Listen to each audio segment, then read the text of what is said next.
ഈ ചർച്ചയിൽ രണ്ട് ഘട്ടങ്ങളായി. സോനം വാങ്ചുക്ക് നടത്തിയിരുന്ന നിരാഹാര സത്യാഗ്രഹം അവസാനിപ്പിക്കുന്ന ഘട്ടത്തിൽ ധർമ്മേന്ദ്ര പ്രധാൻ്റെ രാജി ഒഴികെയുള്ള മറ്റു കാര്യങ്ങളാണ് അവിടെ തീരുമാനമായത്. ആത്മഹത്യ ചെയ്ത കുട്ടികളുടെ കുടുംബങ്ങൾക്ക് 1 കോടി രൂപയുടെ നഷ്ടപരിഹാരം കൊടുക്കുക, സമരത്തിൽ പങ്കെടുത്ത കുട്ടികളെ ഒന്നും കേസിൽ പെടുത്തുകയില്ല എന്നുള്ള ഉറപ്പ്, പിന്നെ ഈ പ്രവേശന പരീക്ഷയുമായി ബന്ധപ്പെട്ടുള്ള പരാതികളും ആക്ഷേപങ്ങളും പരിശോധിച്ച് പരിഹരിക്കാൻ ആവശ്യമായ നടപടികൾ സ്വീകരിക്കുമെന്നുള്ള ഉറപ്പ്. ഇതാണ് ഇപ്പോൾ ധർമ്മേന്ദ്ര പ്രധാൻ്റെ രാജി ഇപ്പോൾ പ്രഖ്യാപിക്കപ്പെട്ട് കഴിഞ്ഞിരിക്കുകയാണ്. SFIയും മറ്റും AISFും ഒക്കെ മുന്നോട്ട് വെക്കുന്ന ഒരാവശ്യം, ഇവിടെ നടന്ന പോലീസിൻ്റെ ക്രൂരമായ അതിക്രമങ്ങൾ, നിയമലംഘനം, വേഷധാരികളായ പോലീസുകാർക്ക് പുറമേ വേഷപ്രച്ഛന്നരായ പോലീസുകാർ, അതല്ലെങ്കിൽ ഇവരുടെ ഗുണ്ടകൾ, ഇവർ വന്ന് നടത്തിയ അതിക്രമങ്ങളുണ്ട്. അത് പരിശോധിച്ച് യൂണിയൻ ഗവൺമെൻറ് നിയമലംഘനം നടത്തുക, അങ്ങനെ നിയമലംഘനം നടത്തിയ പോലീസുകാരെയും പോലീസുകാരോടൊപ്പം നിന്ന അക്രമികളെയും സംബന്ധിച്ച വിവരങ്ങൾ, അതിൻ്റെ ഫുട്ടേജുണ്ട്, ഷൂട്ട് ചെയ്ത് കിട്ടിയിട്ടുള്ള വിവരങ്ങളുണ്ട്. അതാണ് സുപ്രീം കോടതിയുടെ മുമ്പിൽ സമർപ്പിക്കാമെന്ന് പറഞ്ഞപ്പോൾ അതൊന്നും കാണാൻ ഞങ്ങൾക്ക് സമയമില്ല എന്ന് സുപ്രീം കോടതി ചീഫ് ജസ്റ്റിസും മറ്റും പറഞ്ഞത്. അദ്ദേഹം ഒന്ന് പറയുകയും പിന്നെ തിരുത്തി പറയുകയും ചെയ്യുന്ന ആളാണ് ഇപ്പോഴത്തെ സുപ്രീം കോടതിയുടെ ചീഫ് ജസ്റ്റിസ്. ചീഫ് ജസ്റ്റിസുമാരൊക്കെ ഇങ്ങനെ ഇത്ര നിരുത്തരവാദപരമായി പെരുമാറാവോ എന്ന് എനിക്ക് അറിഞ്ഞുകൂടാ. ചീഫ് ജസ്റ്റിസിന് വേണമെങ്കിൽ എന്നെ വിളിച്ച് കോടതി അലക്ഷ്യത്തിന് നടപടി വേണേൽ സ്വീകരിക്കാം എന്ന ഒരു നിരീക്ഷണമാണ് ഞാൻ നടത്തിയിരിക്കുന്നത്. സുപ്രീം കോടതി ചീഫ് ജസ്റ്റിസ് ഇത്രയൊക്കെ ഉത്തരവാദിത്വം കാണിച്ചാൽ മതിയോ എന്നുള്ള ചോദ്യം. എന്തായാലും അദ്ദേഹത്തിനോട്, ഇപ്പോഴത്തെ സുപ്രീം കോടതി ജഡ്ജിയോട് നന്ദി പറയണം.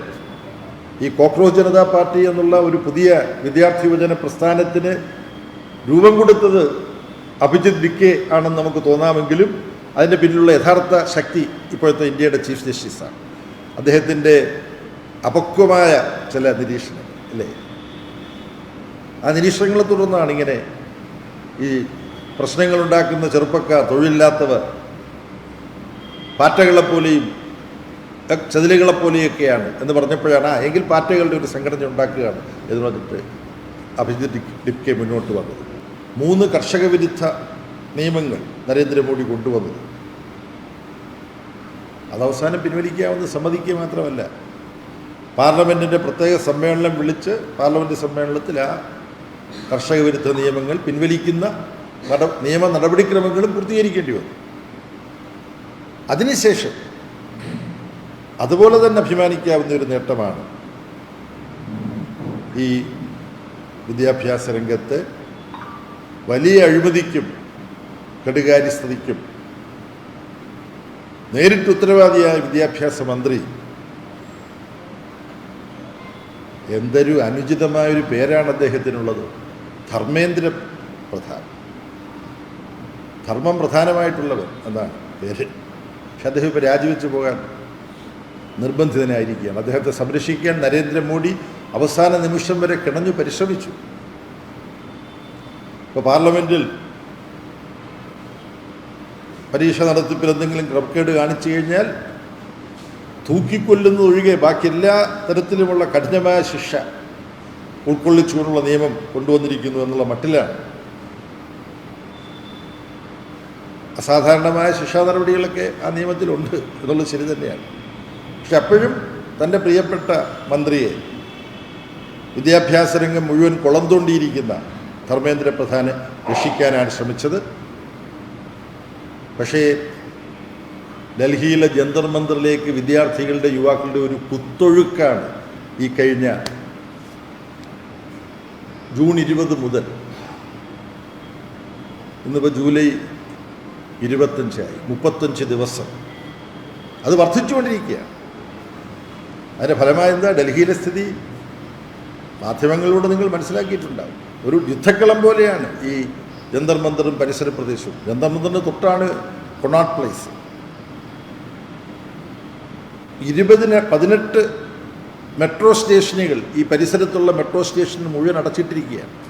പാർലമെൻറ്റിലേക്കുള്ള മെട്രോ സ്റ്റേഷനും, പിന്നെ സെൻട്രൽ സെക്രട്ടേറിയറ്റിൻ്റെ സ്റ്റേഷനും, പിന്നെ രാജീവ് ചൗക്കിലുള്ള മെട്രോ സ്റ്റേഷനും, പട്ടേൽ ചൗക്കിലുള്ള മെട്രോ സ്റ്റേഷൻ എല്ലാം അടച്ചിരിക്കുകയാണ് കഴിഞ്ഞ ദിവസങ്ങളായിട്ട്. കനാൽ പ്ലേസിലെ കടകൾ മുഴുവൻ അടച്ചുപൂട്ടി അവർ ഒഴിഞ്ഞു പോകണം, അവിടുത്തെ ഹോട്ടലുകളിൽ നിന്നെല്ലാം ആളുകളെ ഒഴിപ്പിക്കണം എന്ന് ഡൽഹി അഡ്മിനിസ്ട്രേഷൻ ഉത്തരവ് കൊടുത്തു. അപ്പോൾ ഞങ്ങൾ സംശയിച്ചു വലിയൊരു ആക്ഷനിലേക്ക് പോകാൻ പോവുകയാണ്. ബംഗാളിൽ നിന്നെല്ലാം ഒരുപാട് അർദ്ധസൈനികരെ ഡൽഹിയിലേക്ക് കൊണ്ടുവരികയായിരുന്നു. പക്ഷേ അത്തരമൊരു കടന്നാക്രമണം സമരഭടന്മാർക്ക് നേരെ നടത്തിയാൽ അത് വലിയ പ്രത്യാഘാതം ഉണ്ടാക്കുമെന്ന് ഗവൺമെൻറ് മനസ്സിലായി. ഇതിനർത്ഥം കടന്നാക്രമണം നടത്തിയില്ല എന്നല്ല. ഇന്നത്തെ ഹിന്ദു പത്രത്തിൻ്റെ എഡിറ്റോറിയൽ നിങ്ങൾ വായിച്ചാൽ മതി. ഹിന്ദു പത്രത്തെ നിങ്ങൾക്കെല്ലാം അറിയാമല്ലോ, ഈ വളരെ ഒതുക്കി മാത്രം കാര്യം പറയുന്ന, രൂക്ഷമായി പറയേണ്ട കാര്യങ്ങൾ പതിയെ ശബ്ദത്തിൽ മാത്രം പറയുന്ന ഒരു പത്രമാണ് ഈ ഹിന്ദു പത്രം. അതിൻ്റെ ഇന്നത്തെ എഡിറ്റോറിയൽ വസ്തുതകളുണ്ട്, എനിക്കറിയാം. ലാത്തിയിൽ ഇരുമ്പാണി തറച്ചു വെച്ചിട്ടാണ് കുട്ടികളെ അടിക്കാൻ വേണ്ടി വന്നത്. പിന്നെ ഞാൻ നേരിട്ട് കാണുന്നതാണ് ഇലക്ട്രിക് റോഡുകൾ. കുട്ടികളെ അടിക്കുമ്പോൾ അവർക്ക് ഷോക്ക് കിട്ടണം, അത്തരം റോഡുകൾ ഇതൊക്കെയായിട്ടാണ്. അപ്പം അത്തരം കാര്യങ്ങളിലേക്ക് ഞാൻ പോകുന്നില്ല. വളരെ മരണാസന്നമായി കിടക്കുന്ന ഈ ക്രിട്ടിക്കൽ കെയറിൽ എന്തിനായാലും വെന്റിലേറ്ററിൽ ആയ വിദ്യാർത്ഥികൾ, പെല്ലറ്റ് ഷോട്ടിൽ കണ്ണിൻ്റെ കാഴ്ചശക്തി ഇനി ഓപ്പറേഷൻ നടത്തി വീണ്ടെടുക്കാൻ പറ്റുമോ എന്ന് അറിഞ്ഞുകൂടാ. കണ്ണില്ലാത്ത ഒരു ഗവൺമെൻറ്റാണ് നരേന്ദ്രമോദി ഗവൺമെൻറ്. പക്ഷേ സമരരംഗത്ത് വരുന്നവരെ കടന്നാക്രമിക്കുകയാണ്. അപ്പോൾ ഈ സമരത്തിലിപ്പോൾ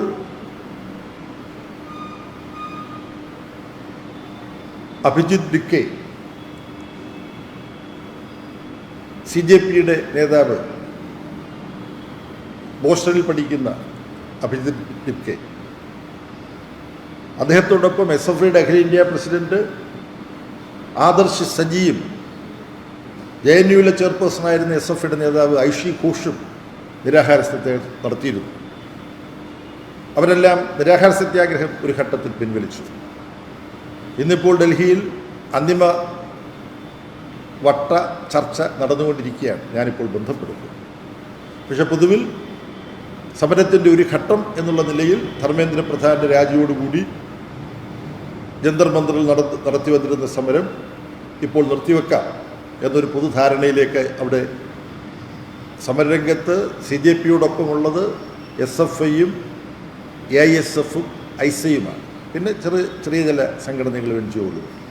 അവർ കൂടിയാലോചിച്ച് സമരത്തിൻ്റെ ഒരു ഘട്ടം വിജയകരമായി പര്യവസാനിച്ചു എന്നുള്ള നിലയിൽ അവരുടെ പ്രഖ്യാപനം നടത്തും. പക്ഷേ ഈ ചർച്ചയിൽ രണ്ട് ഘട്ടങ്ങളായി സോനം വാങ്ചുക്ക് നടത്തിയിരുന്ന നിരാഹാര സത്യാഗ്രഹം അവസാനിപ്പിക്കുന്ന ഘട്ടത്തിൽ ധർമ്മേന്ദ്ര പ്രധാൻ്റെ രാജി ഒഴികെയുള്ള മറ്റു കാര്യങ്ങളാണ് അവിടെ തീരുമാനമായത്. ആത്മഹത്യ ചെയ്ത കുട്ടികളുടെ കുടുംബങ്ങൾക്ക് 1 കോടി രൂപയുടെ നഷ്ടപരിഹാരം കൊടുക്കുക, സമരത്തിൽ പങ്കെടുത്ത കുട്ടികളെ ഒന്നും കേസിൽ പെടുത്തുകയില്ല എന്നുള്ള ഉറപ്പ്, പിന്നെ ഈ പ്രവേശന പരീക്ഷയുമായി ബന്ധപ്പെട്ടുള്ള പരാതികളും ആക്ഷേപങ്ങളും പരിശോധിച്ച് പരിഹരിക്കാൻ ആവശ്യമായ നടപടികൾ സ്വീകരിക്കുമെന്നുള്ള ഉറപ്പ്. ഇതാണ് ഇപ്പോൾ ധർമ്മേന്ദ്ര പ്രധാൻ്റെ രാജി ഇപ്പോൾ പ്രഖ്യാപിക്കപ്പെട്ട് കഴിഞ്ഞിരിക്കുകയാണ്. SFIയും മറ്റും AISFും ഒക്കെ മുന്നോട്ട് വെക്കുന്ന ഒരാവശ്യം, ഇവിടെ നടന്ന പോലീസിൻ്റെ ക്രൂരമായ അതിക്രമങ്ങൾ, നിയമലംഘനം, വേഷധാരികളായ പോലീസുകാർക്ക് പുറമേ വേഷപ്രച്ഛന്നരായ പോലീസുകാർ, അതല്ലെങ്കിൽ ഇവരുടെ ഗുണ്ടകൾ, ഇവർ വന്ന് നടത്തിയ അതിക്രമങ്ങളുണ്ട്. അത് പരിശോധിച്ച് യൂണിയൻ ഗവൺമെൻറ് നിയമലംഘനം നടത്തുക, അങ്ങനെ നിയമലംഘനം നടത്തിയ പോലീസുകാരെയും പോലീസുകാരോടൊപ്പം നിന്ന അക്രമികളെയും സംബന്ധിച്ച വിവരങ്ങൾ, അതിൻ്റെ ഫുട്ടേജുണ്ട്, ഷൂട്ട് ചെയ്ത് കിട്ടിയിട്ടുള്ള വിവരങ്ങളുണ്ട്. അതാണ് സുപ്രീം കോടതിയുടെ മുമ്പിൽ സമർപ്പിക്കാമെന്ന് പറഞ്ഞപ്പോൾ അതൊന്നും കാണാൻ ഞങ്ങൾക്ക് സമയമില്ല എന്ന് സുപ്രീം കോടതി ചീഫ് ജസ്റ്റിസും മറ്റും പറഞ്ഞത്. അദ്ദേഹം ഒന്ന് പറയുകയും പിന്നെ തിരുത്തി പറയുകയും ചെയ്യുന്ന ആളാണ് ഇപ്പോഴത്തെ സുപ്രീം കോടതിയുടെ ചീഫ് ജസ്റ്റിസ്. ചീഫ് ജസ്റ്റിസുമാരൊക്കെ ഇങ്ങനെ ഇത്ര നിരുത്തരവാദപരമായി പെരുമാറാവോ എന്ന് എനിക്ക് അറിഞ്ഞുകൂടാ. ചീഫ് ജസ്റ്റിസിന് വേണമെങ്കിൽ എന്നെ വിളിച്ച് കോടതി അലക്ഷ്യത്തിന് നടപടി വേണ്ടേ സ്വീകരിക്കാം എന്ന ഒരു നിരീക്ഷണമാണ് ഞാൻ നടത്തിയിരിക്കുന്നത്. സുപ്രീം കോടതി ചീഫ് ജസ്റ്റിസ് ഇത്രയൊക്കെ ഉത്തരവാദിത്വം കാണിച്ചാൽ മതിയോ എന്നുള്ള ചോദ്യം. എന്തായാലും അദ്ദേഹത്തിനോട്, ഇപ്പോഴത്തെ സുപ്രീം കോടതി ജഡ്ജിയോട് നന്ദി പറയണം. ഈ കോക്രോച്ച് ജനതാ പാർട്ടി എന്നുള്ള ഒരു പുതിയ വിദ്യാർത്ഥി യുവജന പ്രസ്ഥാനത്തിന് രൂപം കൊടുത്തത് അഭിജിത്ത് ഡിക്കെ ആണെന്ന് നമുക്ക് തോന്നാമെങ്കിലും അതിൻ്റെ പിന്നിലുള്ള യഥാർത്ഥ ശക്തി ഇപ്പോഴത്തെ ഇന്ത്യയുടെ ചീഫ് ജസ്റ്റിസാണ്. അദ്ദേഹത്തിൻ്റെ അപക്വമായ ചില നിരീക്ഷണങ്ങൾ അല്ലേ, ആ നിരീക്ഷണങ്ങളെ തുടർന്നാണ് ഇങ്ങനെ ഈ പ്രശ്നങ്ങളുണ്ടാക്കുന്ന ചെറുപ്പക്കാർ, തൊഴിലില്ലാത്തവർ, പാറ്റകളെപ്പോലെയും ചതിലുകളെപ്പോലെയൊക്കെയാണ് എന്ന് പറഞ്ഞപ്പോഴാണ് എങ്കിൽ പാറ്റകളുടെ ഒരു സംഘടന ഉണ്ടാക്കുകയാണ് എന്ന് പറഞ്ഞിട്ട് അഭിജിത്ത് ഡിക്കെ മുന്നോട്ട് വന്നത്. അപ്പോൾ എന്തായാലും ഈ പ്രശ്നം അവശേഷിക്കുകയാണ്. ജന്തർ മന്ദറിൽ നടന്ന അതിക്രമങ്ങൾ, അതിന് ഉത്തരവാദികളായവർ, അവരുടെ പേരിൽ നടപടി ഉണ്ടാവണം, അതിനുമേൽ അന്വേഷണം ഉണ്ടാവണം. ഗവൺമെൻറ് ഇക്കാര്യത്തിൽ ഒരു തീരുമാനവും ഇപ്പോഴും എടുത്തിട്ടില്ല, യാതൊരു വാഗ്ദാനവും നൽകിയിട്ടില്ല. അതുകൊണ്ട് ഒരുപക്ഷെ പുതിയ വിവരമായിരിക്കും ഇത്. ഡൽഹിയിൽ അഭിജിത്ത് ഡിക്കെയും SFIയുടെ അഖിലേന്ത്യാ പ്രസിഡന്റ് ആദർശം സജിയും മറ്റ് AISFൻ്റെയും ICIയുടെയും ഒക്കെ ആള് പരസ്പരം സംസാരിച്ചിട്ട് ഇന്ത്യയിലെ പ്രമുഖനായ ഒരു മുൻ സുപ്രീം കോടതി ജഡ്ജിയെ ജന്തർ മന്ദർ സമരം നടക്കുന്നതിനിടയിൽ നരേന്ദ്രമോദി ഗവൺമെൻറ് അവിടെ കെട്ടയിച്ചു വിട്ട ക്രൂരമായ നിയമലംഘനങ്ങൾ, പോലീസിൻ്റെ നേതൃത്വത്തിൽ നടന്ന നിയമലംഘനങ്ങൾ, അതിനെക്കുറിച്ച് അന്വേഷിക്കാനുള്ളൊരു സംവിധാനം ഏർപ്പെടുത്തുന്ന കാര്യം ഈ സമരരംഗത്തുള്ളവർ ഇപ്പോൾ കൂട്ടായിട്ട് ആലോചിച്ച് ഒരു അഭിപ്രായം രൂപീകരിച്ചിട്ടുണ്ട്. സുപ്രീം കോടതിയുടെ മുൻ ജസ്റ്റിസ്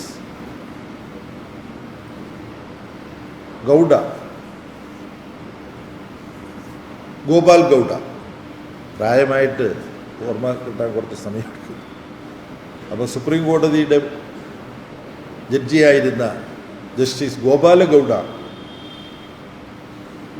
ജന്തർ മന്ദറിൽ നടന്ന സമാധാനപരമായ വിദ്യാർത്ഥി യുവജന സമരത്തിൻ്റെ നാളുകളിൽ അവിടെ നിയമലംഘനം നടത്തിയ, സമരം ചെയ്തുകൊണ്ടിരുന്ന വിദ്യാർത്ഥിനികളെ കടന്നാക്രമിച്ച പോലീസുകാരും പോലീസുകാർക്കൊപ്പമുണ്ടായിരുന്ന അക്രമികൾ, ഗുണ്ടകൾ, അവരുടെ വിവരങ്ങൾ അന്വേഷിച്ച് ഒരു റിപ്പോർട്ട് സമർപ്പിക്കുന്ന കാര്യം ജസ്റ്റിസ് ഗോപാല ഗൗഡ പരിഗണിച്ചുകൊണ്ടിരിക്കുകയാണ്. അദ്ദേഹത്തോട് അദ്ദേഹം സമ്മതിച്ചു കഴിഞ്ഞിട്ടുണ്ട്. അപ്പം ഈ സമരത്തിന് നേതൃത്വം കൊടുത്ത സംഘടനകൾ കൂട്ടായിട്ട് അദ്ദേഹത്തോട് അഭ്യർത്ഥിക്കുകയും അദ്ദേഹം ആ ചുമതല ഏറ്റെടുക്കുകയും ചെയ്യുമെന്നാണ് പ്രതീക്ഷിക്കപ്പെടുന്നത്. അപ്പോൾ കേന്ദ്ര ഗവൺമെൻറ്, യൂണിയൻ ഗവൺമെൻറ് തന്നെ ചെയ്യേണ്ടിയിരുന്ന ഒരു കാര്യം, കുറ്റവാളികളെക്കുറിച്ച് അന്വേഷിച്ച് തീരുമാനങ്ങൾ എടുക്കുക. ഭാവിയിൽ ഇത്തരത്തിലുള്ള നിയമലംഘനങ്ങൾ നിയമപാലകരാകേണ്ട ഇതിനെ പിരിച്ചുവിടണം എന്നുള്ള ആവശ്യം നിലനിൽക്കുകയാണ്. ഇതിനെ പിരിച്ചുവിടാൻ ഇപ്പോഴും ഗവൺമെൻറ് തയ്യാറായിട്ടില്ല. വിദ്യാഭ്യാസത്തെ കച്ചവടവൽക്കരിക്കുന്നു എന്നുള്ളതാണ് രണ്ടാമത്തെ C, കമേഴ്സ്യലൈസേഷൻ ഓഫ് എഡ്യൂക്കേഷൻ. അത് തുടരുകയാണ്. അതിൻ്റെ ഭാഗമായിട്ടാണ് ഇതെല്ലാം. യെ അനുമോദിക്കുന്നു, സോനം വാൻചുക്കിനെ അനുമോദിക്കുന്നു, സമരരംഗത്ത് CJPക്കൊപ്പം നിന്ന students federation of India, all India students federation, all India students association, ഈ സംഘടനകളാണ് മുഖ്യമായും ജന്തർ മന്ദറിൽ ഈ സമരത്തിൽ CJPക്കൊപ്പം അണിനിരന്ന് നിന്നത്. പിന്നെ ഞാൻ സൂചിപ്പിച്ചതുപോലെ കല, സാഹിത്യം, സിനിമ, സ്പോർട്സ്,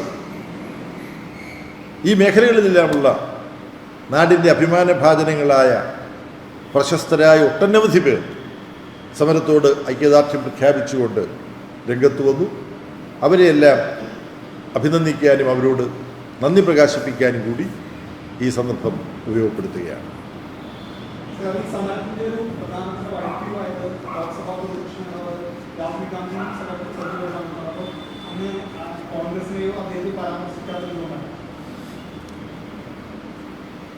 ആ ഒരു വിഷയം യഥാർത്ഥത്തിൽ ഇപ്പോൾ ചർച്ച ചെയ്യുന്നതിനകത്ത് വലിയ താല്പര്യമില്ല.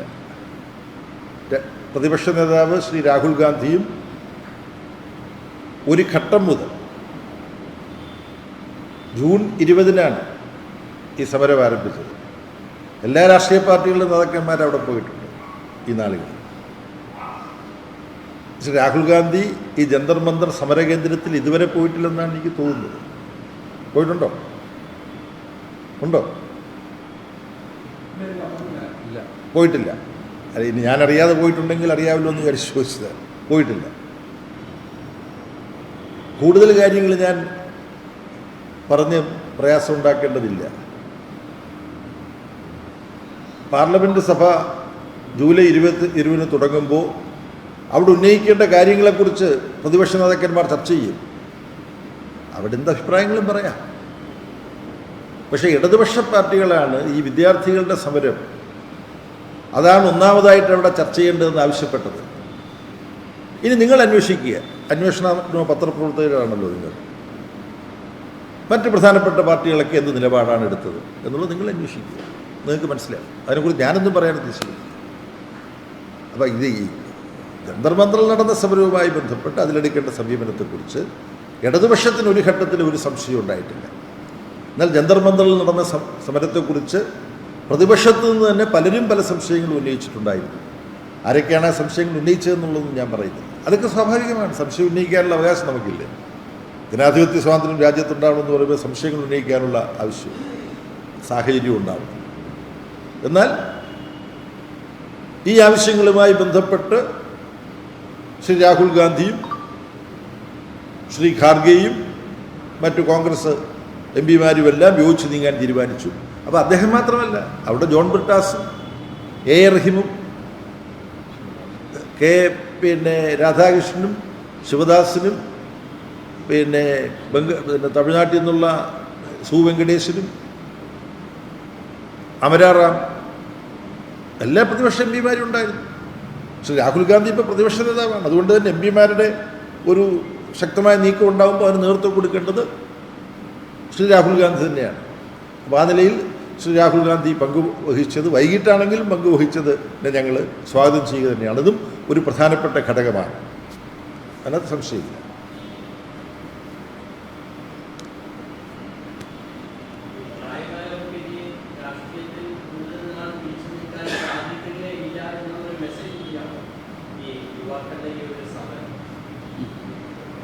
അല്ല, അതിൽ പിന്നെ പ്രായമായവർക്ക് നല്ല നിലയിൽ പിടിച്ചു നിൽക്കാൻ പറ്റുമെന്നാണല്ലോ ഇപ്പോൾ ലോകകപ്പ് ഫുട്ബോൾ നടന്നപ്പോൾ. സാധാരണ 30 വയസ്സിലൊക്കെ എല്ലാം റിട്ടയർ ചെയ്യും. 39 വയസ്സുള്ള ലയണൽ മെസ്സി അർജൻറ്റീനിയൻ ടീമിനെ ഫൈനലിൽ വരെ കൊണ്ടുവന്നെത്തിച്ചു. അതുപോലെ ക്രിസ്ത്യാനോ റൊണാൾഡോ 41-42 വയസ്സായി. അദ്ദേഹം കഴിഞ്ഞ 6 ലോകകപ്പുകളിലും ഗോളടിച്ചു, ഈ ലോകകപ്പിലും ഗോളടിച്ചു. അപ്പോൾ കഴിവും പ്രതിഭയും ഉണ്ടെങ്കിൽ പ്രായമൊന്നും പ്രശ്നമല്ല, പ്രായത്തെ മറികടക്കാൻ. പക്ഷേ പുതിയ തലമുറയ്ക്ക് വലിയൊരു പങ്ക് വഹിക്കാനുണ്ട്.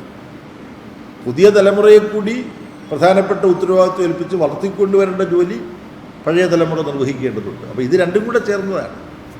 പരിചയസമ്പന്നത പ്രതിഫലിക്കുന്ന പരിണിതപ്രജ്ഞരായ നേതാക്കന്മാർ, ഉശിരും ഉന്മേഷവും ത്യാഗസന്നദ്ധതയും ഒക്കെ വേണ്ടുമുള്ള പുതിയ തലമുറ ചെറുപ്പക്കാർ, ഇത് രണ്ടും കൂടെ ചേരുന്ന ഒരു ചേരുവയാണ് രാജ്യത്തിന് ആവശ്യമെന്ന് ഈ സമരവും തെളിയിച്ചിരിക്കുന്നു. 72 വയസ്സായിട്ടുള്ള ഞാനും അവിടെ ഡൽഹിയിലുണ്ടായിരുന്ന ദിവസമെല്ലാം ഉണ്ടായിരുന്നു. അതിനേക്കാൾ പ്രായമുള്ള ഡി രാജ അവിടെ ഉണ്ടായിരുന്നു.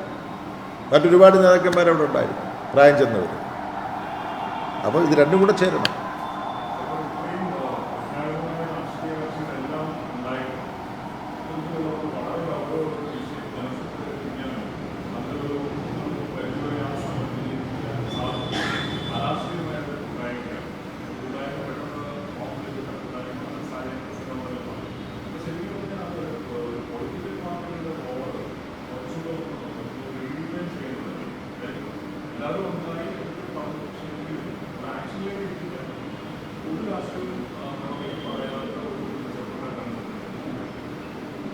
അല്ല, ഈ ചെറുപ്പക്കാർ പ്രത്യേകിച്ച് ഏതെങ്കിലും കക്ഷി രാഷ്ട്രീയ പാർട്ടികളുമായിട്ട് ബന്ധം ഇല്ലാത്തവർ നല്ല തോതിലുണ്ട്, ബന്ധമുള്ളവരുമുണ്ട്. ഈ CJPയിൽ തന്നെ ഇപ്പോൾ കേരളത്തിൽ CJPയുടെ പ്രധാനപ്പെട്ട ഒരു പ്രവർത്തകയായിട്ട് വന്ന ഒരു വളരെ മിടുമിടുക്കിയായിട്ടുള്ളൊരു കുട്ടി, ആ കുട്ടി SFIയിൽ ചേർന്നിട്ടുണ്ട്. അപ്പോൾ SFIയും CJPയും ഏതാണ്ട് ലയിച്ചു പോകാവുന്നതാണെന്നുള്ളൊരു സങ്കല്പം ഉണ്ട്.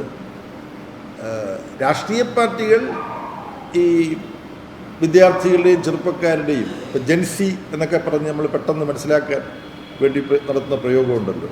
പുതിയ പുതിയ പേരുകളും വരുന്നുണ്ട്, ആൽഫ എന്നൊക്കെ പറഞ്ഞിട്ട് വരുന്നുണ്ട് പുതിയത്. നമ്മളവിടെ അപ്ഡേറ്റ് ആയിട്ടിരിക്കണം, നമ്മൾ ശ്രദ്ധിച്ചുകൊണ്ടിരിക്കണം, പുതിയ പദങ്ങൾ വരും. ആ സമൂഹത്തിന് ചില സവിശേഷതകളുണ്ട്. അപ്പോൾ കൂടുതൽ സമയം ഞാൻ എടുക്കുന്നില്ല. അവരെ പൊതുവിലോ ഇവരൊന്നും ഗൗരവമുള്ള രാഷ്ട്രീയമൊന്നും ഉള്ളവരല്ല എന്ന് പറഞ്ഞുകൊണ്ട് നോക്കിക്കാണുന്ന ഒരു പ്രവണത എൻ്റെ പ്രായത്തിലൊക്കെപ്പെട്ട പലർക്കും ഉണ്ട്.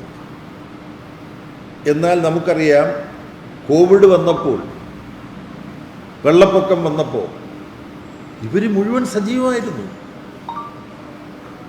ഞാൻ ചില അഭയാർത്ഥി ക്യാമ്പുകളിലും ഭക്ഷണം കൊടുക്കുന്നതും ചെന്നപ്പോൾ പ്രായം ചെന്ന് ചിലർ സഖാവി എന്ന് പറഞ്ഞ് എൻ്റെ അടുത്ത് വന്നു. ഞാൻ ചോദിച്ചു, നിങ്ങൾ ഇതിനകത്തുണ്ടില്ല? ഇല്ലില്ല, ഞാനല്ല, എൻ്റെ മോള്, അവൾ ഇതാണ്ട് രാത്രി 11:30 മണിയായി പോകാമെന്ന് പറഞ്ഞാൽ, അച്ഛാ നിൽക്ക്, ഞാൻ 12 മണിക്ക് വരാം, അത്രയും ദിനം ജോലിയുണ്ട്.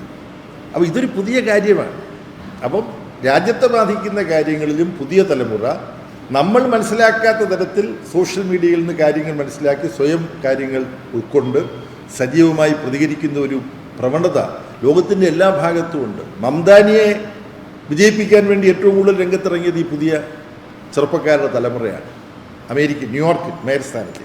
അപ്പം നിങ്ങൾ ചോദിച്ച ചോദ്യം വളരെ പ്രസക്തമാണ്. രാഷ്ട്രീയ പാർട്ടികളെല്ലാം ഗൗരവത്തോടുകൂടി ആലോചിക്കേണ്ട പുതിയ വിഷയങ്ങളുണ്ട്. അത് ഈ സമര വിജയത്തിൽ നിന്നും ഒരു പ്രധാനപ്പെട്ട, ആർക്കും തടുത്തു നിർത്താൻ പറ്റാത്ത സ്ഥിതിയായിരുന്നു അവിടെ അവിടെ പോകുമ്പോൾ പലരും വന്ന് പരിചയപ്പെടുമ്പോൾ എവിടുന്നാണ് വരുന്നു? വിജയവാഡയിൽ വന്നു, ബാംഗ്ലൂരിൽ നിന്ന് വരുന്നു. ആര് കൊണ്ടുവന്നു? ഞങ്ങളിങ്ങ് പോന്നു.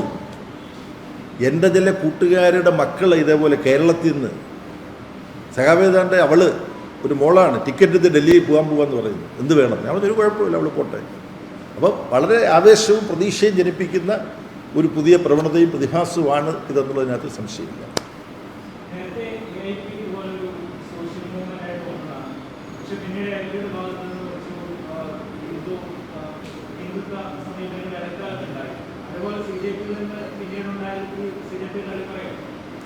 അല്ല, നമുക്ക് ഇന്ന് ഓരോരുത്തരും എന്ത് നിലപാടെടുക്കുന്നു എന്നുള്ളതിനെ ആശ്രയിച്ച് നമുക്കതിൽ വിലയിരുത്തൽ നടത്താൻ പറ്റുള്ളൂ. നാളെ ഇതെന്തായിത്തീരും എന്നുള്ളതിനെക്കുറിച്ച് പൂന്താനം എഴുതിയിട്ടുള്ള വരികളുണ്ടല്ലോ, അതേ പറയാൻ പറ്റുള്ളൂ. അത് നമ്മൾ കാത്തിരുന്ന് കാണുക. എന്തിനേയും സംശയിച്ചിട്ട് നമുക്ക് മുന്നോട്ട് പോകാൻ കഴിയില്ല. ഇപ്പോൾ ഇവർ വളരെ നല്ല സജീവമായ ധീരമായ ഒരു നിലപാടെടുക്കുന്നു. അതിന് നമ്മൾ പ്രയോജനപ്പെടുക. നാളെ നമ്മൾ തന്നെ എന്തായി തീരുമെന്ന് ആർക്കറിയാം? നമ്മൾ നേരെ ചൊവ്വയ്ക്ക് നമ്മൾ സമൂഹത്തോടുള്ള ഉത്തരവാദിത്തോട് നിൽക്കണമെന്ന് നമുക്ക് ആഗ്രഹിക്കാം, നമ്മളെ സ്വയം ശാസിക്കാം. അതിനപ്പുറം നമുക്കൊന്നും പറയാൻ പറ്റില്ല. അപ്പം മതിയല്ലോ ഇന്നത്രയും. Thank you.